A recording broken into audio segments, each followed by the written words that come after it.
This is the Schmo with the pro, with the lead man of 2020, the one and only, the boss of the UFC, Dana White, in the flesh, in your office. How we doing? I'm good. How are you?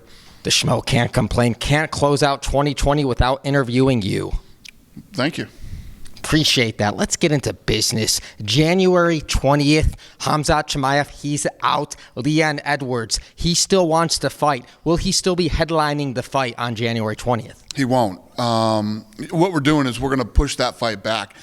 You know, there was a lot. I don't know why. I just saw that Ali came out today and said that he had COVID. I don't know why he wasn't telling people that, but for some reason he didn't want people to know that he had COVID. But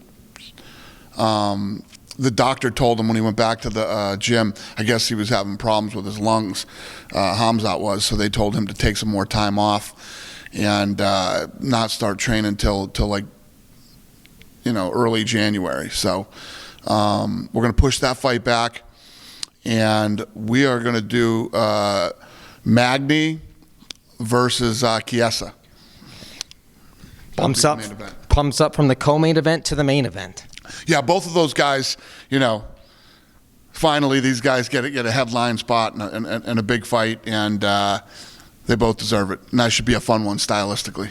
Well deserved. Khabib Nurmagomedov a few days ago told Match TV that the winner of Dustin Poirier and Conor McGregor should be crowned the lightweight champion. Do you share those same sentiments? That's not what he said. What he really said was that was all bullshit. Whoever printed that, or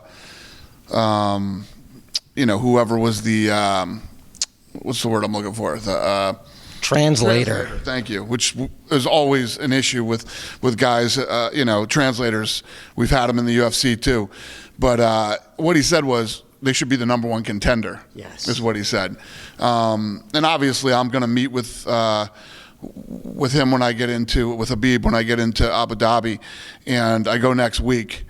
And hopefully, you know, if Conor wins the fight against Poirier, you do Conor versus Khabib again.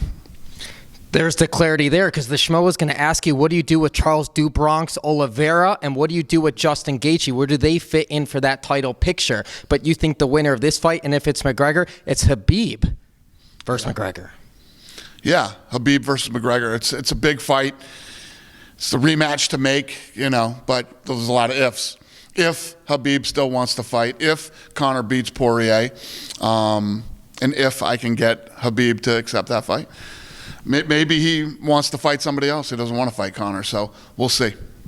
Yes, we will. Now let's talk about Michael Chandler. Will he be fighting on Fight Island in a few weeks? He is. We are doing, we originally, I don't know if this is done yet, but fuck it. Let's do it, Schmo. Let's do it. We were working on Oliveira. Oliveira couldn't make the weight. So Chandler will be fighting Hooker. That's a great fight. Great fight.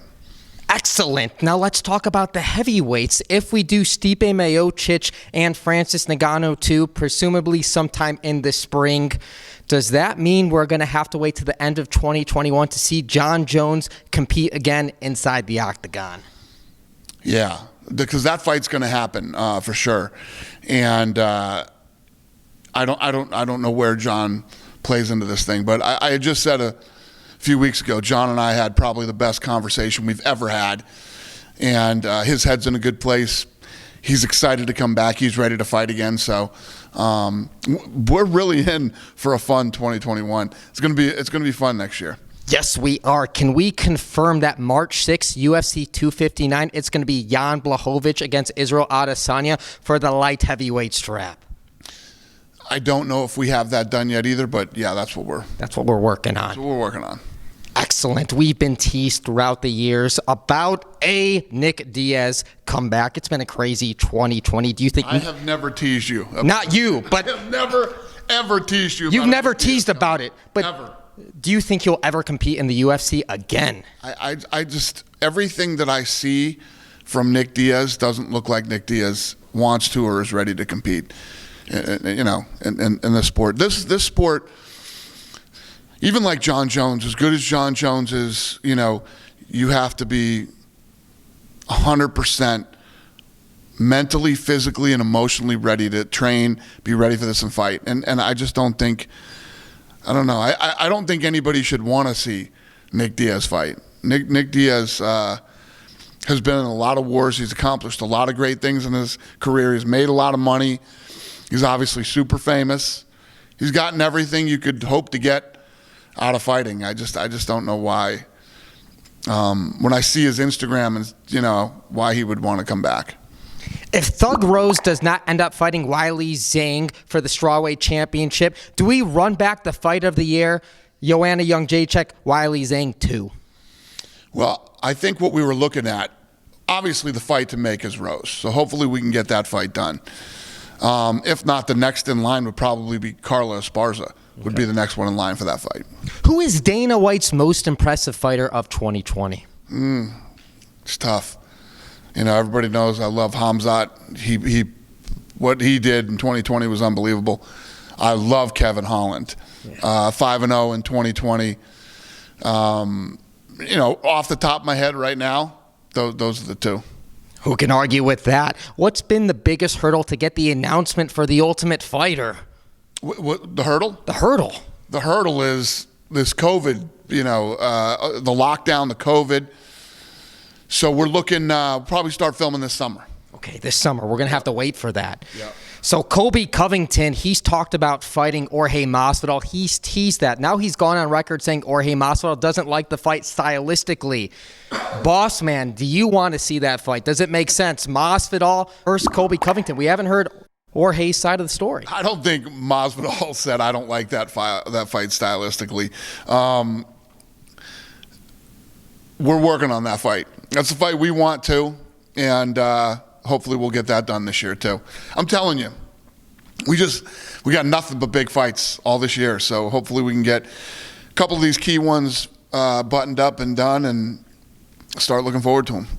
The Schmo speculates when you meet with Khabib in a couple weeks, he's going to talk to you about making MMA an Olympic sport. Now, you're the lead man, putting on the best fights, the best organization. He's the best fighter in the world. Do you foresee MMA being an Olympic sport this decade in the 2020s? We've been talking about that for 20 years. It's not on the top of my priority list to get that done. It will be someday. I don't know if it'll be this year. Someday it will be. It should be already. It's not something I'm running around trying to do.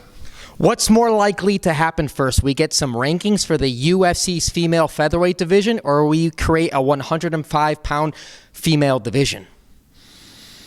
What was the first question? What's more likely to happen first? Getting rankings for the female UFC featherweight division, or starting up a 105-pound weight division for the females?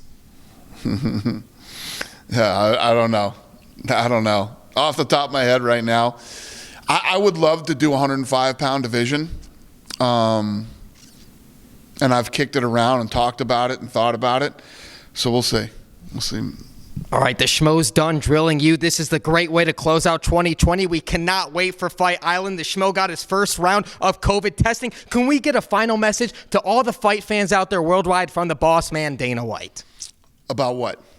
Life. Life is good, man. I'm excited. We kicked ass in 2020, and like you and I just talked about, what we've got lined up for 2021 is going to be a lot of fun. So I'm looking forward to the fights, the challenges, and whatever else this wacky, crazy-ass world's going to throw at us next year. So I'm ready to roll. Records have been set in 2020. They're going to be broken in 2021. He's the pro Dana White. I'm the Schmo.